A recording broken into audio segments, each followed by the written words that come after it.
jaser le temps d'autrefois. Il y a des grands-parents, une grosse gang d'enfants, la dépression c'est l'ancien temps. Des outils, des cordes, des haches, des galandors, des marmites pour faire cuire du lard. Chaud poêle à bois, 5 heures, les vaches, appeler les bois, gagner quelques piastres qui démontent, des cruches comme l'as, tout le monde en place. Des réserves d'Indiens, des cabanes et des chacs, des bons Canadiens habitant l'Umberjack. Règlement du 7, on n'a plus de chaussettes, ça mène aux fouettes, dans la grosse barouette. Tout le monde en place, tout le monde en place, tout le monde en place. Pour cette carrée, un gars d'un nœud, puis monsieur le curé, il y a des jigueux dans des chantiers, mon oncle, ma tante en petit buggy. Un village c'est un vieux, un attaché mieux pour jaser le temps d'autrefois. Il y a des grands-parents, une grosse gang d'enfants, la dépression c'est l'ancien temps. Des outils, des cordes, des haches, des... Il y a dans la paroisse 32 familles qui n'ont pas d'enfants.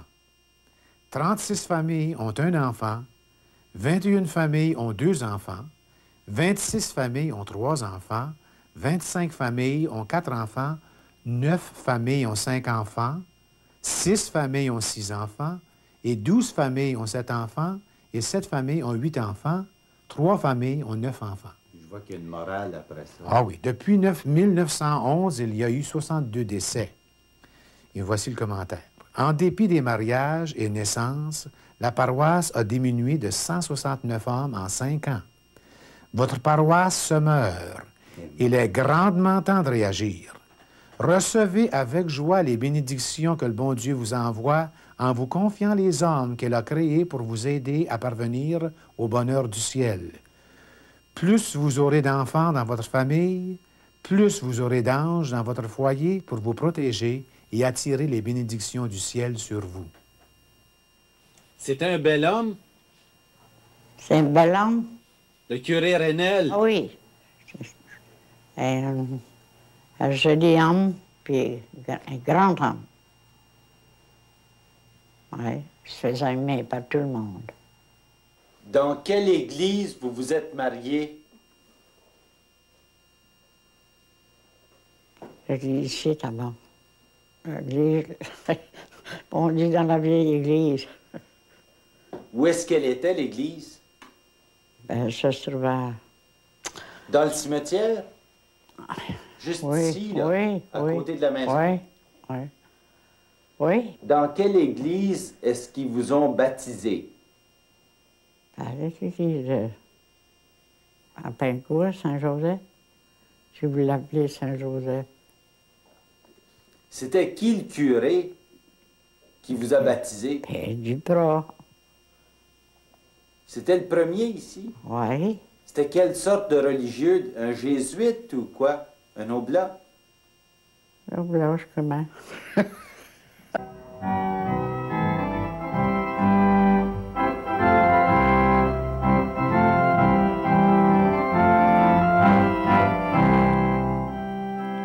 Au début de cette 3e émission, rappelons que Pincourt était d'abord une forêt immense où poussait le plus beau bois du pays.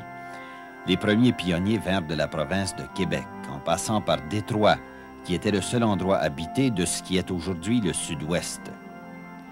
Nos pères faisaient ce voyage par bateau à voile ou en voiture à bœuf avec leur famille, écrivait le père Emery il y a 50 ans. Ils venaient s'établir sur les Terres-Neuves. Le prêtre fut le premier colonisateur de cette paroisse. Comme ailleurs, il est de règle générale que les hommes ne s'avancent pas dans les forêts à moins que le prêtre ne marche de l'avant, surtout parmi les Canadiens français.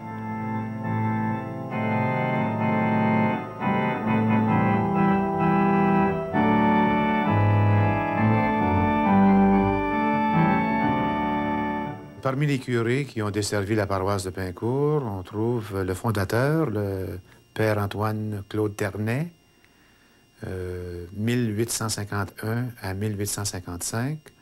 Son successeur, le père Thomas Renel, 1855 à 1858. Le père Barthélemy Bouba, 1858 à 1858. Le père Duprat, 1869 à 1882. Le père Boer, 1882 à 1886. Le père Villeneuve, 1886 à 1901. Le père Andrieux, 1886 à 1901. Le père Courtois, 1901 à 1911. Puis le père Alfred Emery, 1911 à 1928. On dit aussi que le père Hénel a mis beaucoup de son argent à la construction de la deuxième église. J'ai entendu dire que, avant de quitter la paroisse, lui-même avait reçu une somme assez considérable. Ça avait été quelque chose qui avait été laissé, et puis on a sacrifié une partie pour clairer la dette. J'ai déjà entendu dire ça. Vous parlez de l'église construite en 1870, oui. Ça, c'était un homme, j'ai entendu des gens là, qui l'avaient connu comme un de mes vieux oncles qui est mort il y a 107 ans, puis il a dit que c'était le curé qui avait construit, là, celui qui était ici quand, avant l'arrivée du père Courtois, c'était le curé Hénel, il était bien estimé des gens, bien estimé. Comment expliquez-vous que Pincourt devait laisser toutes ces tâches-là à leur curé? C'est pourtant aujourd'hui un village bien établi et prospère. Bien oui, mais je pense que c'est pas trop... Dans ce temps-là, c'est pas pour rien qu'on avait donné le nom de la paroisse Pincourt à cette paroisse-ci, parce que, paraît-il, quand les missionnaires venaient, puis même quand le curé de Saint-Pierre venait dans Saint-Pierre, c'était le mot d'ordre, le mot de passe, ça. On s'en va à Pincourt, ce que les anges s'en arrachaient. On avait érigé une chapelle, je pense, ça remonte à 1851. Cette chapelle-là était dédiée à... Le patron de la chapelle, c'était Saint-Joseph. Et puis, peu de temps après l'avoir construit, là, le curé de Saint-Pierre, qui desservait cette partie-là, a vu son œuvre détruite par le feu. Mais il n'a pas hésité. À peine 3 ou 4 ans après, ils ont construit quelque chose de permanent. Ils ont construit une église. Et puis, le dogme de l'Immaculée Conception venait justement d'être promulgué, défini en 1854. Puis, l'évêque du temps avait proposé comme patronne pour la nouvelle construction l'Immaculée Conception de la Sainte Vierge Marie. En 1870, cette église a été détruite par les flammes. Et puis elle a été reconstruite 2 ou 3 ans plus tard. Puis cette dernière église-là, elle a été démolie en 1910 ou 10 et 11 pour reconstruire l'église actuelle. Pour le temps de la construction, on a érigé une église temporaire presque en face où est le monument actuel, là, le monument dans le cimetière. Et puis, c'est là, en effet, que j'ai fait ma première communion, en 1911. Il n'y avait pas le tapis, c'était un tapis naturel. On avait juste érigé une charpente, là, puis il n'y avait pas de plancher. On était... et puis, on avait des chaises et des grands bancs en avant. Mais tout de même, c'était bien beau. On avait un vieux magasin qui avait été abandonné. Et puis, c'est là où se disait la messe sur semaine. Puis c'est là qu'on est allé apprendre des cantiques pour la première communion. On ne chantait pas trop à l'école, mais le curé s'intéressait beaucoup au chant. Puis c'est là où on allait...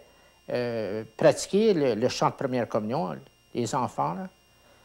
Et puis, une chose remarquable, c'est que Pie X, dans ce temps-là, c'était autant que Pie X recommandait la communion fréquente, puis on était du premier groupe. Là. En 1910, l'évêque de London, Monseigneur Fallon, a envoyé le père Alfred Emery, qui était dans le moment à Kinkora, à Pincourt, comme curé de Pincourt, en lui disant qu'il l'envoyait construire une église et un presbytère. Et donc, c'est le père Emery qui a construit l'église et le presbytère actuel de Pincourt. Maintenant, l'église ici a brûlé vers 1937. curé a demandé à mon frère de sonner la cloche de l'église, hein, ce qu'on faisait quand il y avait du feu. Et puis, donc, il a commencé à sonner la cloche, puis il sonnait, jusque même au moment, il fallait qu'il soit sur le perron dehors pour sonner la cloche. Mais le monde ne se rendait pas parce que c'était le temps où Pie XI était très malade, hein, et puis tout le monde disait, bien, le pape est mort. Donc, on a commencé à appeler les gens. Hein. Dans ce temps-là, on était quoi? Jusqu'à 18 sur une ligne de téléphone. Et donc, le signe était que quand on sonnait sans arrêter, là, peut-être une minute de temps, on savait que quelqu'un avait de la difficulté et tout le monde venait écouter ce que c'était. Hein? Et donc, c'est la seule façon qu'on a pu avoir de l'aide. Mais le feu était trop avancé. Hein? Les planchers, ça avait été huilé. Donc, vous pouvez vous imaginer quand le feu est entré là-dedans. Il est arrivé ici, et immédiatement, en arrivant, s'est mis à l'œuvre pour consulter des architectes, faire approuver les plans, puis construire l'église. On était bien faire la nouvelle église. Il nous a rapporté, puis je me souviens de ça comme si c'était aujourd'hui.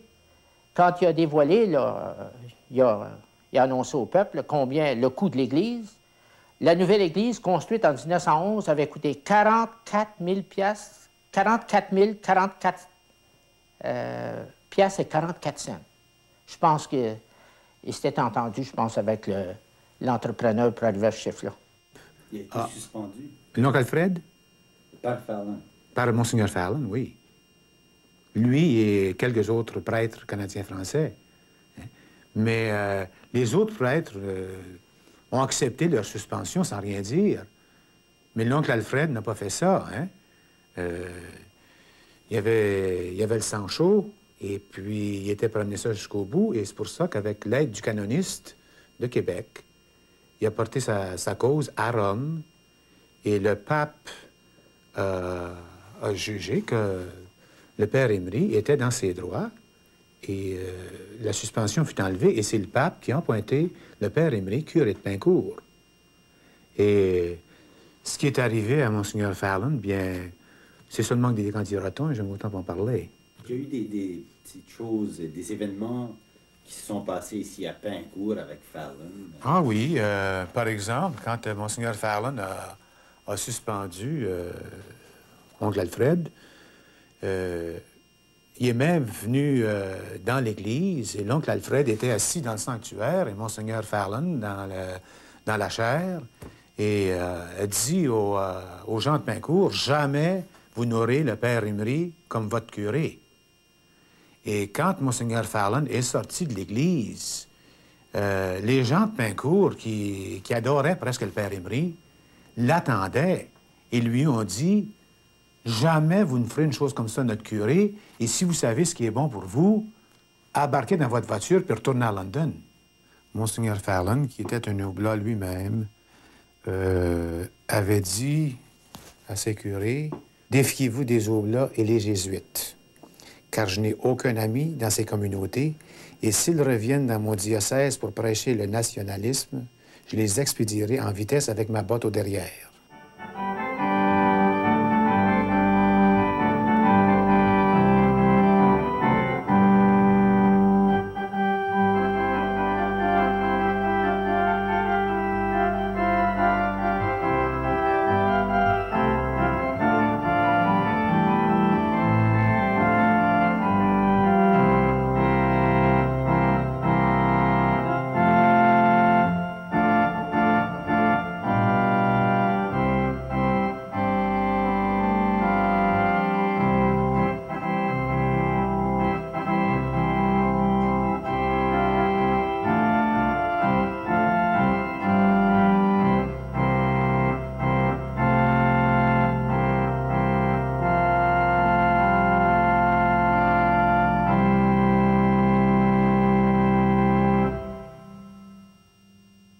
Monseigneur Laurando. Monseigneur Laurando. Monseigneur Parent. Pépiché. Denis Brisson. Ils sont venus pour le 25e du curé. Père Joseph Emery. Oui. Père Wilfrid Roy. A.D. Emery, c'est lui. L'oncle Alfred. Oui. Lui, il en a fait plusieurs, il en a sorti plusieurs vocations, c'est vrai. Ça doit être que c'est ça. Ça, c'est l'ami du père. Ça, c'est John White à droite. Et puis Harrigan, Pat Harrigan.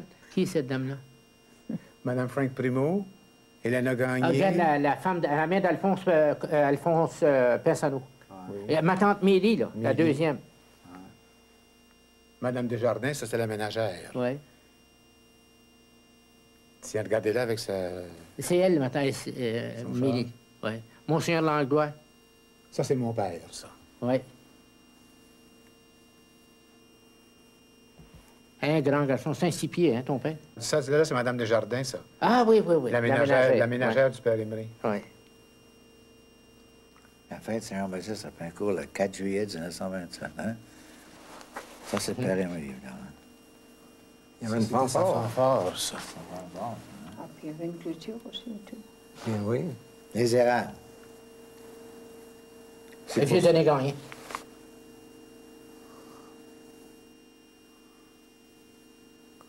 C'est quoi ça, les érables? C'est un nom que l'oncle Alfred a donné au presbytère et à l'église. C'est un nom au presbytère, les érables. Je crois que c'est encore écrit sur le trottoir en avant du presbytère, ici. Et puis, quand on a fait l'application pour un projet de Nouveaux Horizons, on l'a nommé le projet des Érables. Oui. Tiens, Saint-Jean-Baptiste, c'est Roland Bélanger. C'est Roland, L'ange gardien, c'est Joseph Roy. Le Père Poisson. Ça, c'est Joseph Roy. C'est une tradition, ça, l'ange, comme ça? La Ça, fête de la Saint-Jean-Baptiste? C'était mon oncle, ça. Oui? Ça, c'est ses innovations, ça. Il était pareil à son neveu. Ça, c'est Saint-Jean-Baptiste. Roland Roy. Roland Bélanger. Roland Bélanger, oui. Mais c'est impossible, l'autre était frisé pour finir, celui-là, il l'est pas. L'ange gardien de Jean-Baptiste. Joseph Emery. Ça, c'est Roland Bélanger, ça. Ça, c'est Roland Bélanger. Ouais. Regarde, ben, Coron est là, avec Isidore Poisson. Quel caron, ça? C'est moi-même. Ah, vous? Devant chez Henri Mort, ça. C'est des Ford, ça? Ça, c'est Denis Normandin qui est la police, là. Il y en avait 19, chars allégoriques. Ça devait être des Ursulines qui étaient ici dans ce Mère Marie de l'Incarnation, ça. Ouais. Ça, c'est Monseigneur Laval, premier évêque au Canada. Le cure, celui qui dit la messe ici, c'est mon oncle Francis Roy. Oui. Oui. Qui c'est? Les Les missionnaires. Indiens, les missionnaires. Enseignants, je pense. Les Indiens. La croix de chemin.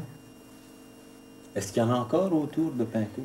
Non, la dernière a disparu, était sur la 3e concession, là où est la maison à Fred Caron. Hein. Il Il y avait- ne reste que la croix de quartier dans l'école, ici. Elle est encore ici.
Le curé Emery, c'était quel genre d'homme? C'était un organisateur.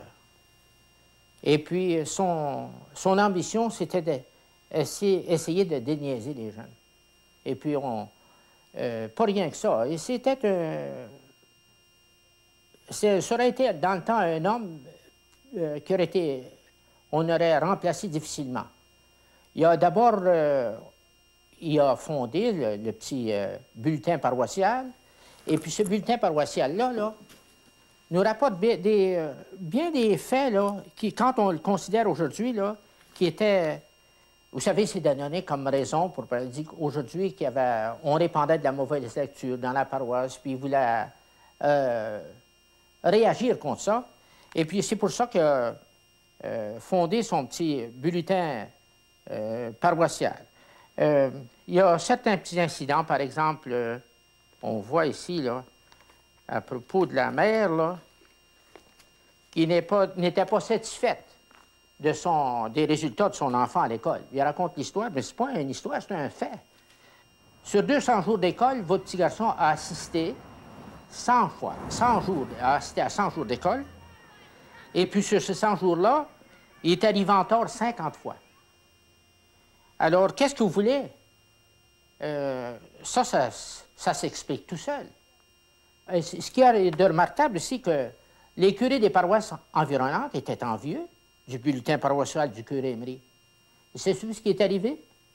Je pense que ça a commencé vers 1914, 15, 16. En 1922, il publie encore le bulletin paroissial. Alors, ces autres paroisses, disons, Tilbury, Saint-Pierre, Grand-Pointe, Saint-Joachim, Belle-Rivière et Tecumseh, la grosse paroisse Tecumseh, avait son bulletin paroissial. On avait sans doute quelques notes locales qu'on ajoutait, mais le fond du bulletin, c'était le bulletin du Père Emery. Le premier volume, numéro 1, publié en janvier 1914. Mais il n'imprimait pas ça ici. À Chatham. La première page était dédiée plus ou moins à la paroisse. On donnait ce que le Père Emery appelait un memento paroissial. C'était, par exemple, ici, l'origine de nos ancêtres. On voit ici Maximilien Chef, qui est né en 1644 à Saint-Saturnin, la province de Lunis, en France, et s'est établi à Québec en 1676. Mais là où il excellait, c'est au temps de la construction du couvent, là. Voici. J'ai sacrifié pour vous, dans la construction de ce couvent-là, d'abord, un voyage en Europe qui m'était donné par un ami. Voyage, valeur 1 000 $. J'ai dirigé et surveillé les travaux durant 150 jours à 3 piastres par jour, ce qui fait le montant de 450 $. J'ai dépensé pour vous, au sujet du couvent, en gasoline, pour la somme de 52,25 $. Donc, en un mot, j'ai obtenu pour votre couvent du travail pour la valeur de 408 $. J'ai sacrifié pour aider au couvent la somme de 1 000 $. J'ai donné de mon temps pour la valeur de 450 $. J'ai donné en argent pour le couvent 325,25 $. En un mot, j'ai obtenu et fait pour le couvent la valeur de 2 830,25 $. Et vous savez comment j'ai été remercié pour tout ça. Ce ne sont pas ceux qui crient le plus fort qui aident le plus aux bonnes œuvres. Vous avez dans ce compte-rendu-là un peu... Ça vous donne une idée que cet homme-là, là, qui était bien, bien dévoué, mais... d'un caractère tranchant. Mais à ses heures, qui était d'un caractère tranchant. Parfois, il y avait des exercices de vocabulaire. Hein? On ne dit pas les Russiens, on dit les Russes. Non une flag, mais un drapeau. Un dustpan, c'est une pelle à poussière, ou parfois les anciens disaient un porte-ordures. Ah oui, oui. User le téléphone. C'était un gars qui aimait faire le catéchisme, ça, le curé Emery. L'été, en commençant pas pendant les saisons d'hiver, pas pendant la saison d'hiver, mais de très bonne heure le printemps jusqu'à la fin de l'automne, on va du catéchisme à tous les dimanches, 1 heure de temps avant les vêpres du dimanche. Et puis, qu'est-ce qu'on a dit dans le bulletin paroissial, là, de numéro de... Il nous en parlait, même des gars en 7e, 8e année. Ah oui, je suis certain que les gens se le lisaient. C'était plutôt de la moralité, parfois des histoires avec des morales, parfois un peu d'humour, mais pas beaucoup. Hein? La morale, c'est sérieux. Par exemple, ce qu'il faut enseigner aux jeunes filles. Enseignez-leur la confiance en soi bien comprise.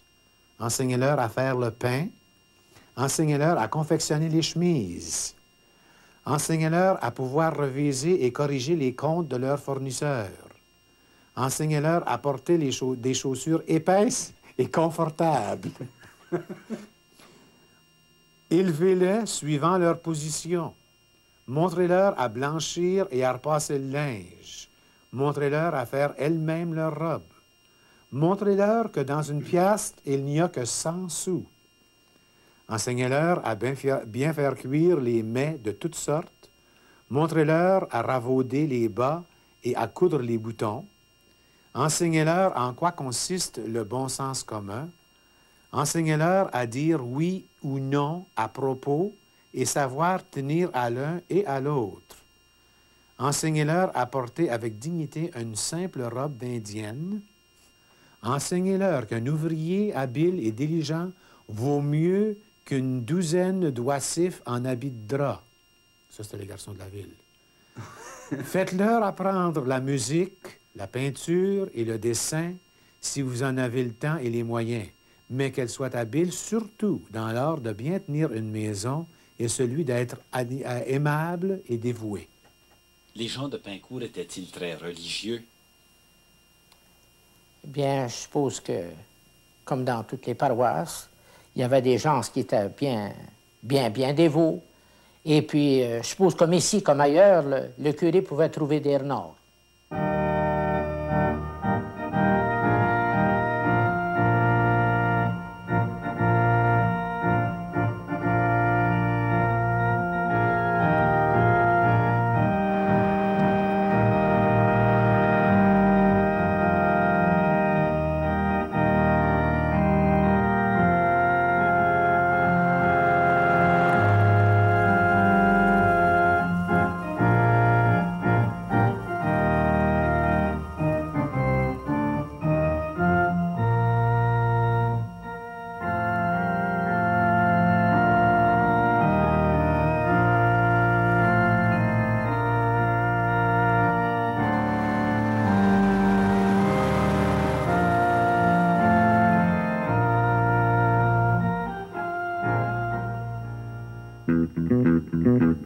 Un village c'est un vieux, un attaché mieux pour chasser les temps d'autrefois.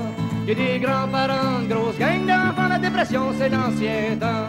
Des outils, des cordes, des haches, des galandors, des marmites pour faire cuire du lard.